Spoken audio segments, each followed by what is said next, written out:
a gente iniciou o ano com a expectativa de que as coisas melhorariam por parte da pandemia, mas de lá para cá só tem se agravado. Realmente a gente tem percebido que essa segunda onda, ela é uma onda que tem muito mais pessoas graves e pessoas com idades que antes a doença não atacava, pessoas jovens e que estão perdendo suas vidas. A gente teve aí vários exemplos durante essas semanas de pessoas de 30 anos, 20 e poucos anos, ficando grave e realmente indo a óbito. Como é o caso recentemente do nosso vereador José Pereira Alexandre Zé Filho, lá de Lajinhas. Realmente, quem está na gestão acaba tendo a responsabilidade de guiar os destinos da população em relação ao enfrentamento à Covid no que diz respeito à saúde pública e nas questões de regramento.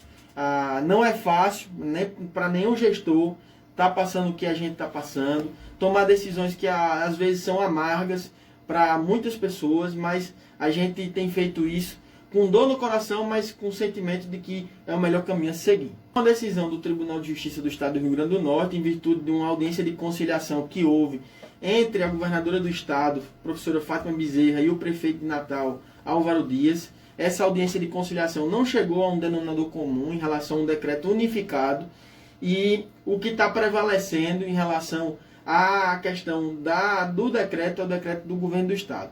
Você pode até fazer algum decreto, mas que desde que seja mais rígido, mais restritivo do que o do governo do Estado. Há uma coisa homogênea em relação a todos os poderes, em relação ao agravamento da pandemia no Rio Grande do Norte. Caicó não é diferente disso, nós sabemos o que a gente está passando. E em relação ao Ministério Público, ao Tribunal de Justiça, há esse consentimento, e esse decreto que foi elaborado pelo governo do Estado teve a anuência de todos os poderes. Então, por mais que a gente nos municípios tenha alguma visão personalizada em relação à questão local, nesse momento, durante esses 15 dias, a partir de sábado, o que vai prevalecer é o decreto da governadora. Só iria prevalecer caso a Prefeitura de Caicó tomasse alguma decisão mais rígida, mas não é o caso para o momento. A gente sabe que o Hospital Regional do Seridó, que é a principal hospital de referência para tratamento de Covid, ontem, no último boletim que foi divulgado, nós estamos com todos os leitos clínicos ocupados e com leito de UTI, se eu não me engano, em torno de 90% ocupados. Infelizmente, a característica dos pacientes que estão nos hospitais é uma característica diferente da última onda, Marcos, porque esse paciente está passando mais tempo internado por conta do agravamento da doença. Então, antes a gente tinha uma rotatividade de leitos muito grande, porque o paciente se internava, passava uma semana, 4, 5 dias, ficava bem e ia para casa. Hoje não. O paciente está se agravando mais e está ficando mais tempo nos leitos. Nós temos vários pacientes aqui em Caicó, que isso já é público e notório, que estão mais de 20, 30 dias no hospital. Intubados, às vezes saem da intubação, voltam para a intubação, como é o caso do nosso amigo, que é funcionário público, Júnior Negão, conhecido na cidade. E aqui eu quero pedir orações para que se restabeleça. A gente viu vídeos essa semana de uma recuperação dele, que estava realmente lutando contra a Covid, mas o problema da Covid é justamente o quadro que ela causa de maneira homogênea em todo o corpo humano, não só no pulmão. Então, isso agrava muito o estado de saúde do paciente e provoca realmente a necessidade dele ficar internado por muitos dias. Mas eu quero dizer aqui, pelo menos eu tenho acompanhado de perto a situação do centro Covid de Caicó, e a gente tem lutado para que nenhum paciente de Caicó, Marcos, precise de um leito e não tenha. Então eu estou acompanhando isso de perto, apesar, ao mesmo tempo que a gente tem que preservar a vida humana é a coisa mais importante que a gente deve preservar nesse momento, mas a gente sabe que tem muitas pessoas que dependem do emprego para poder colocar o pão de cada dia. E a gente está tendo uma dificuldade que é em relação à votação do orçamento, que é a questão do auxílio emergencial, que foi paralisado e não retornou. Então, inclusive hoje eu estava com a nossa secretária de Assistência Social, Valdemere Costa, para ver se a gente faz algum trabalho, porque vai começar, quer dizer, já está acontecendo nos bairros mais periféricos de nossa cidade, uma coisa que fazia muito tempo que não tinha, que era a fome, né? As pessoas não têm o que comer em casa. E a gente sabe que isso é oriundo realmente da falta de emprego e da falta de dinheiro, realmente, que as pessoas não conseguem comprar. Então, a gente vai ver o que a gente pode fazer em relação às políticas de assistência social, para saber se a gente pode realmente, efetivamente, fazer uma ajuda a essas pessoas. Mas a gente sabe que tem muitos empreendedores, por exemplo, o pessoal da noite, Marcos. O pessoal que só trabalha à noite, que vende só um espetinho à noite, que vende um pedaço de pizza à noite, esse pessoal realmente está prejudicado há muito tempo. Então, a gente pede realmente que haja um olhar para essas pessoas e que venha realmente ajuda federal, ajuda por parte do governo do estado, para a gente poder realmente passar por esse período com menos prejuízo. Mas o que está dificultando realmente essa questão da votação do orçamento em Brasília, que já deveria ter sido sanado, e o auxílio emergencial já deveria chegar na ponta para as pessoas. Infelizmente, a situação agravou ao ponto da governadora, junto com o prefeito de Natal ontem, assinaram um decreto conjuntamente em relação às medidas restritivas. Mas a gente precisa enfatizar, e aqui eu estou cobrando de todos os representantes, tenho cobrado da bancada federal do Rio Grande do Norte, dos deputados que a gente tem acesso, tenho falado quase todo dia com o deputado estadual Vivaldo Costa, para a gente criar esse clima para cobrar que o auxílio emergencial chegue rapidamente para as pessoas. A gente não tem o dado fidedigno, mas a gente tem acompanhado o olho nu, porque um termômetro muito importante é os atendimentos no centro Covid. Ontem passou de 200 atendimentos no horário de 7 às 22 horas. Então, a equipe ontem ficou extremamente exausta, porque a quantidade de atendimentos realmente foi algo realmente que nunca tinha acontecido. Eu realmente não tinha presenciado esse número de atendimentos.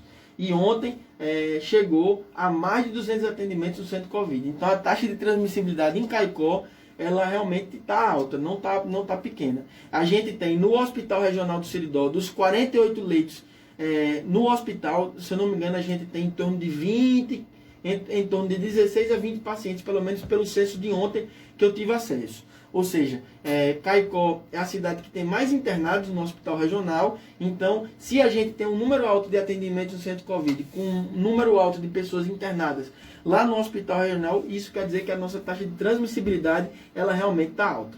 Em relação à ilha, amanhã eu vou me reunir com a equipe de vigilância, com a Secretaria de Desenvolvimento Econômico e Turismo, com a Secretaria de Infraestrutura. A gente provavelmente vai colocar uma equipe de vigilância na ilha durante esses 15 dias, para realmente fazer um ordenamento da quantidade de pessoas. Porque pelo decreto da governadora, houve o fechamento das academias, box de crossfit e etc. Então, se as pessoas não estão indo para a academia, elas vão procurar algum lugar para se exercitar. E o local que é mais procurado aqui na cidade é a Ilha de Santana. Então a prefeitura, como administra o local, ela vai ter que ter um cuidado nessa situação. Então provavelmente amanhã, até o final do dia, a gente deve publicar esse regramento em relação à Ilha de Santana a partir do sábado, durando até esse período em que o decreto estiver valendo. E provavelmente a gente deve fechar a ilha em alguns horários, porque a gente não tem equipe para ficar as 24 horas. Tem mais ou menos ideia de então, os horários que a ilha, em relação ao toque de recolher, por mais que tenha saído, pelo menos esse horário, de pelo menos de 8 até 5 horas da tarde, eu vou discutir amanhã com a equipe, ver se a gente faz o fechamento da ilha. É evidente que a gente tem que olhar que tem muita gente que tem restaurante lá, tá certo? Então essas pessoas vão ter que funcionar à base de delivery. Então a gente vai fazer esse controle, mas provavelmente a ilha durante alguns horários ela vai ficar fechada. Serão proibidas, Marcos. Durante esses 15 dias, infelizmente, não vai poder haver, pelo menos os ginásios municipais, e onde tiver alguma coisa relacionada, se tiver alguma denúncia, tanto a polícia quanto a vigilância vai atuar nesse sentido para não permitir. Como eu costumo dizer, a passo de tartaruga, né? Muito lento. Inclusive, a gente encaminhou para a Câmara de Vereadores essa semana um projeto de lei para participar de um consórcio público de saúde com a Frente Nacional dos Prefeitos, para que essa frente ela tenha a possibilidade de compra de vacina. Chegaram, acho que no final da semana passada, para a vacinação dos idosos acima de 75 anos, Joelma, 400 doses. 400 doses. A gente assim fica numa situação muito delicada. Não dá nem para começar. Aí a gente fica tentando criar regra para poder vacinar. Então vamos começar dos 79 anos, depois vai para os 78, depois vai para os 77, depois para os 76. Aí a pessoa que tem 76, mas não está na minha fase. Mas infelizmente não tem vacina para todo mundo. Eu conversei hoje com a secretária de saúde, Evaneide, para saber quanto é que a gente tem de recurso Covid. Tem em torno de 3 milhões de reais, pouco mais de 3 milhões de reais de recurso Covid, que veio da gestão, foi a única conta que ficou com recurso da gestão passada. Então, se tiver realmente a possibilidade da gente comprar vacina, infelizmente, comprar diretamente não se consegue, porque um município como Caicó, no máximo, vai conseguir comprar algumas milhares de doses. Então a gente tem um limite de compra. Então na hora que a gente for fazer essa concorrência com grandes estados, com consórcios, a gente não vai conseguir comprar. Então a gente está entrando na Frente Nacional de Prefeitos, nesse consórcio de saúde, para saber quantas vacinas a frente vai conseguir comprar. Inclusive, Marcos, o governador Flávio Dino do Maranhão já conseguiu comprar diretamente vacinas da Sputnik. Ele está assinando um contrato e vai comprar algumas centenas de milhares de doses diretamente com a Sputnik. Então, é o seguinte, é evidente que eu quero aqui respeitar a posição de todos os prefeitos e prefeitos. Realmente é uma obrigação da federação ao repasse de vacinas, mas nesse momento de calamidade, qualquer esforço é válido. Então, eu não poderia ficar inerte, havendo a possibilidade dos municípios comprarem diretamente a vacina, eu ficar inerte e não fazer nenhum movimento para compra. Não, aqui aparecer. Aí vai depender da Frente Nacional dos Prefeitos. Então pode ser a Pfizer, pode ser a Sputnik, pode ser a Oxford. Aqui aparecer, a Frente Nacional dos Prefeitos vai comprar. Todos os leitos do Hospital do Siridó, eles terão canalização de oxigênio e de ar comprimido. Então a gente vai ter uma bala de oxigênio grandona, que tem normalmente na frente dos grandes hospitais. E essa bala de oxigênio, ela não vai servir só para o Hospital do Siridó. É evidente que essa bala estando cheia, a gente vai conseguir abastecer a necessidade de oxigênio da nossa população. Tem estoque de oxigênio no Hospital do Siridó e temos estoque de oxigênio na Secretaria Municipal de Saúde. É evidente que teve alguns relatos essa semana de prefeitos que não estavam encontrando oxigênio. Mas Caicó, a gente ainda não tem relato de falta, não. A gente está preparado, Marcos. A urgência pediátrica passou pela reformulação. E aqui eu não sou leviano. Houve realmente uma reforma que melhorou a estrutura da urgência pediátrica na gestão passada. Lá tem 3 leitos críticos, tá certo? Equipados com um ventilador mecânico e com bombas de infusão, e temos um pediatra 24 horas só para urgência pediátrica. Então, se houver necessidade de alguma criança ficar internada, a gente tem esse leito com capacidade de ficar com essa criança. Não pode entrar na feira sem máscara, como não vai poder entrar em nenhum estabelecimento aqui da cidade que tiver aberto nessas prioridades que o governo do estado colocou. Pessoas de bem, ninguém vai querer fazer algo drástico com uma pessoa de bem. Mas você falou, a pessoa não colocou, falou, não colocou, falou novamente, não colocou. O policial vem e fala e a pessoa não coloca. Aí essa pessoa tem que realmente ir até a delegacia. Fechar tudo, na sua opinião, resolve? Ameniza realmente o sofrimento? Marcos, vou falar aqui como profissional de saúde, né, que tem acompanhado aí a doença durante alguns meses, né? Eu atuei na linha de frente do Covid durante os primeiros meses da doença. Estratégia de lockdown, ela deve ser uma estratégia considerada, mas é uma estratégia de exceção, não de regra, tá certo? Então, essa é a minha visão em relação à Covid. Se você fez uma estratégia de lockdown, é porque houve um erro de estratégia passada. Então, o que aconteceu? Isso aqui também a gente faz a meia-culpa. Eu quero aqui fazer a meia-culpa. Na campanha política, foi permitida as aglomerações. Isso não deveria ter acontecido. Certo? E eu tentei mostrar isso, mas infelizmente a gente teve que fazer campanha política. Logo em seguida, depois da campanha, vieram as festas de final de ano. As pessoas realmente acabaram ficando mais despreocupadas em relação ao uso de máscara, sabão, aquela coisa rígida que a gente tinha no início da pandemia. Aí relaxaram. Logo em seguida veio o veraneio. Depois o carnaval. O que aconteceu em Tibau do Sul e o que aconteceu em Tibau do Norte, aqui próximos a nós, realmente foi algo extremamente absurdo. Então, a gente vem colhendo essa situação do Covid desde essa época. A gente tem que fazer um retrato. A situação, a resposta dos decretos restritivos não são para essa semana, Marcos. Então, esses últimos 15 dias, a gente teve essas medidas que diminuíram a circulação de pessoas, Com esse decreto que vai começar a entrar em vigor sábado, vai diminuir ainda mais a circulação de pessoas. Então a gente só vai ter o retrato dessas medidas daqui mais ou menos 30, 40 dias. Por quê? Qual é a história natural da doença? O período, em média, que a pessoa vai ter sintoma de Covid é em torno de 7 dias. Mas pode aparecer em até 14 dias. Então, se eu tiver com Covid, Deus o livre, estiver perto de você adquirir a doença, você pode ter 14 dias para apresentar os sintomas. Em média, são 7 dias. E você pode ficar com a doença até 14 dias. Se a doença ficar grave, você pode ficar com essa doença até 30 dias, 60 dias. Então, a gente só vai ter realmente o retrato dessa situação daqui a mais ou menos 30, 40 dias. Há uma imunidade para quem já teve ou não? Essa é o grande X da questão, né? Sim.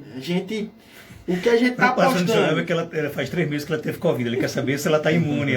Não quer ter mais Covid. Olha, aqui eu posso falar porque é meu amigo, então acho que todo mundo em Caicó soube, o caso do nosso colega, Dr. Gabriel. Gabriel teve Covid no meio da pandemia. Comprovado mesmo? Comprovado com SUAB, ficou em isolamento. Foi vacinado no início desse ano, recebeu as 2 doses, inclusive a última dose, a segunda dose ele recebeu dia 17 de fevereiro e contraiu a doença de novo. Ficou novamente sintomático, fez o exame. Mas depois de muito tempo ele tomou a vacina ou será que ele tomou a vacina? 30 dias depois da segunda dose. 30 dias depois da segunda dose. São casos e casos, né? Então, o que é que chamou a atenção no caso de Gabriel? Foi que ele teve sintomas leves dessa segunda vez. Então, o que a gente está apostando? É na imunidade de rebanho e que a vacina, pelo menos onde até li, onde